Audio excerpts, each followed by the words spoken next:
10 years ago, I graduated from these seats. Engineer.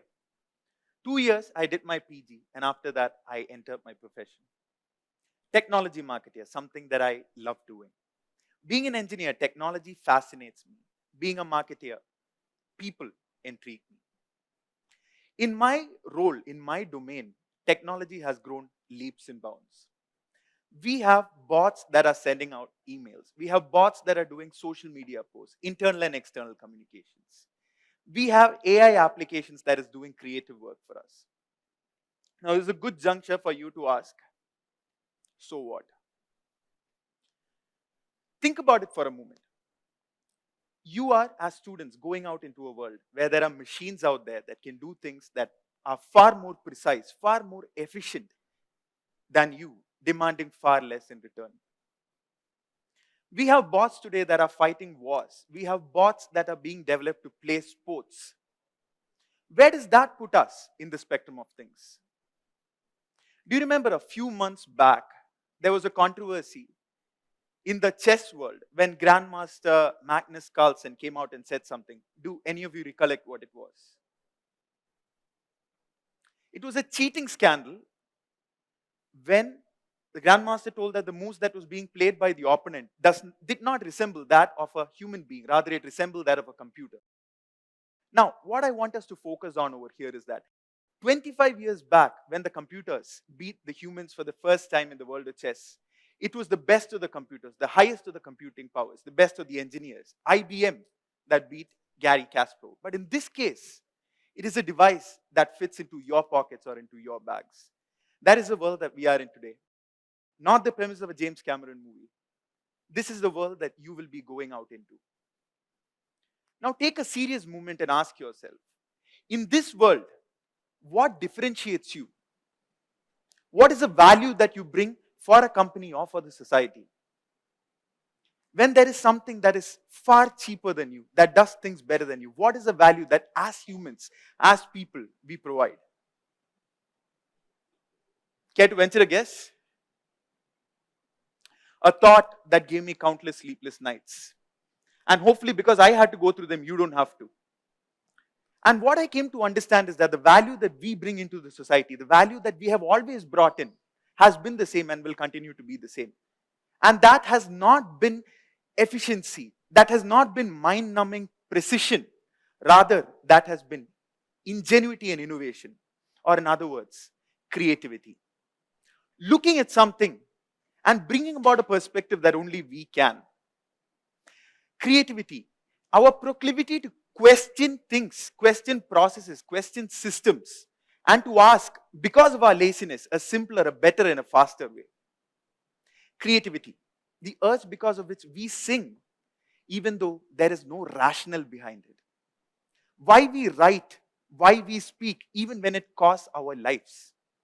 An urge that is so rudimentary and fundamental and deep-seated into all of us. Creativity, that is what differentiates us. And that is what has always differentiated us. Now, the moment this word creativity comes into the foray, one thing that happens is half of the crowd disconnects. And the reason for that is because there's been so many myths, so many stupidities that has been built around this word, so many biases. A lot of people think that my profession doesn't have a scope for creativity. A lot of people say that I am not the creative type. And that is fundamentally because we've been maligned by an understanding of creativity that is not correct, that is not aligned. And that is where this conversation is going towards. You saw an equation a little bit earlier, E is equal to mc squared. Do you remember seeing that on the screen? Do you know who came up with that equation?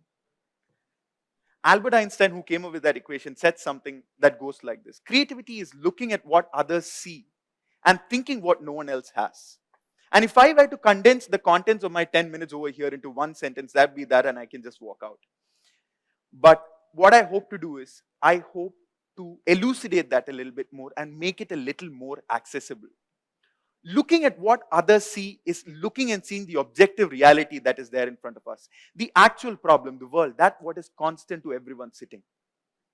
Seeing or thinking what no one else has. What is it? Now this is where the details come. Seeing what no one else has seen or thinking what no one else has thought is not an active pursuit. Rather, it is a function of who we are. It is a function of the diverse backgrounds, the diverse sensitivities, thoughts, cultures that we come from. It is who we are more than what we choose to do. And when we marry these sensitivities, when we marry these backgrounds, these cultures, these diversities that we come from to the problem, to the objective reality in front of us, we get a creative outcome. Now, again, coming back, we need to demystify certain myths to understand and to make creativity more accessible to the layman, to you and me.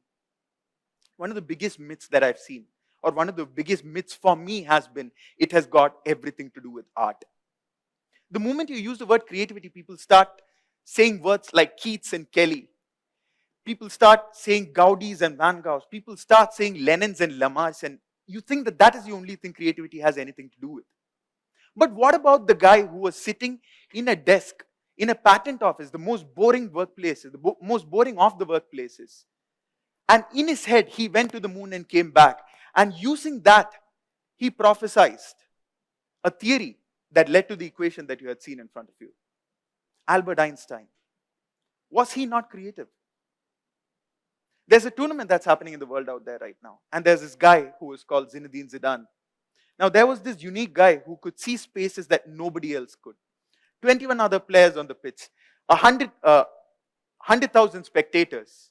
None of them saw, but there was this one guy who could see those spaces and who delicately danced over that like gravity didn't exist. Was that not creativity? What about the chefs and the carpenters? What about the sales guy who can sell salt to the sea? Is that not creative?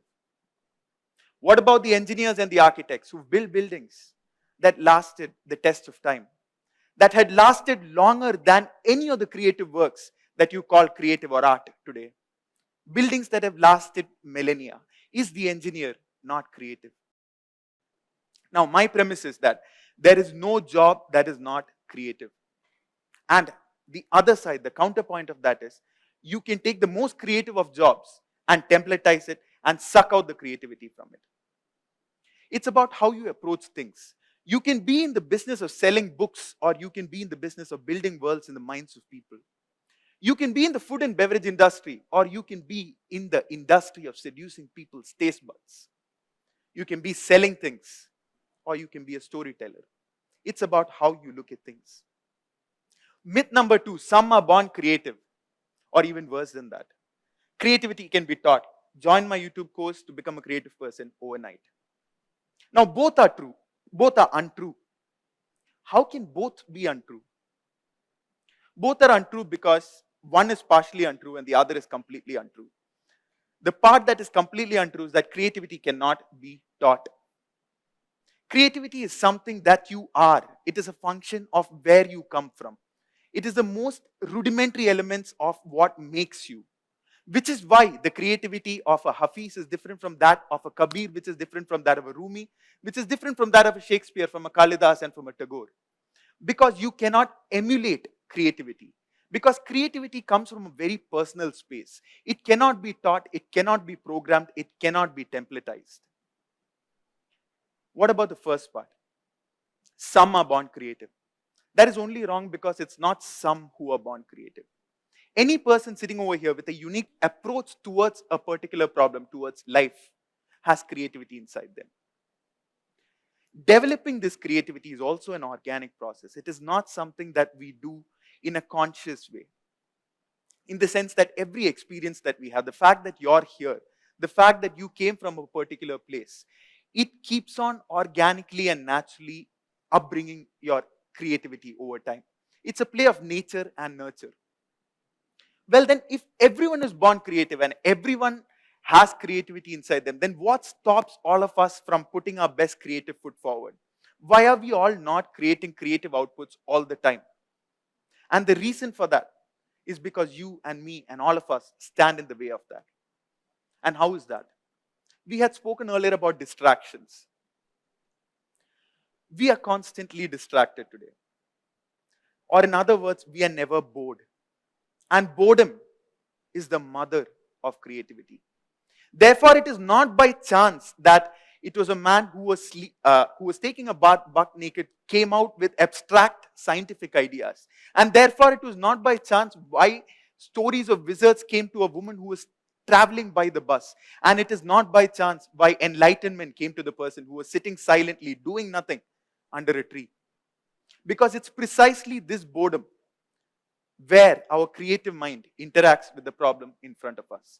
And when we zap away these creative spaces, when we zap away these silent spaces, when we zap away these both spaces, what we are doing is we are inhibiting our creativity. We are standing actively in the way of our best creative outputs. Think about that.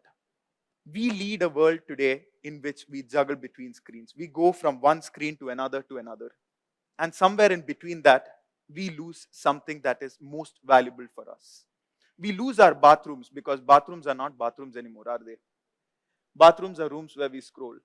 Bedrooms are rooms where we scroll. Dining rooms are rooms where we scroll. Classrooms are rooms where we scroll. Auditoriums are rooms where we scroll. Is that what life is all about? To reclaim your creativity, reclaim these creative spaces, reclaim the classrooms, reclaim the bathrooms, reclaim your silence, reclaim your right to your silence, reclaim your creativity. Problem number 3, myth number 3, the biggest of them all. It's all about originality. Dear friends, at the risk of angering or at the risk of being controversial, originality and creativity has got nothing to do with one another. We live in a world where we steal our words from our parents, where we borrow our phrases from TV shows, from the books we read, where we borrow our intellect from the textbooks that we've learned from. Wherein is there a scope for originality? What is originality? Don't get confused. I'm not saying plagiarize. There is a very critical difference between plagiarism and the copying that I'm talking about. Plagiarism does not add any value.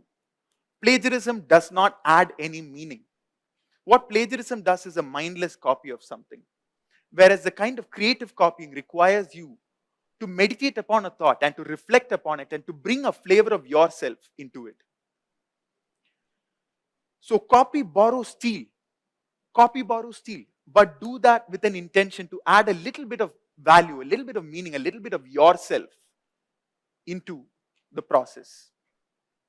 Steve Jobs, and I borrowed this from him, said that creativity is all about connecting things. When you ask creative people how they did something, they're often shy because they don't know how they did it. They just saw something. Isaac Newton, I steal from him and I say, he said, I saw further than others because I stood on the shoulders of giants. Take a moment and try to understand what he meant over there. Therefore, please go ahead. Copy, but with an intention to add a little bit of meaning, a little bit of understanding from your side. Myth number 4 and the last one and the biggest one. Our creativity has to somewhere result in an output that gets us money, fame, applause. Now, here's a fundamental problem. Based on whatever we've spoken, creativity is something that is a process that's very internal. The moment we externalize it, we lose something about the sanctity of it. Because the moment we start doing it for others, we stop doing it for ourselves.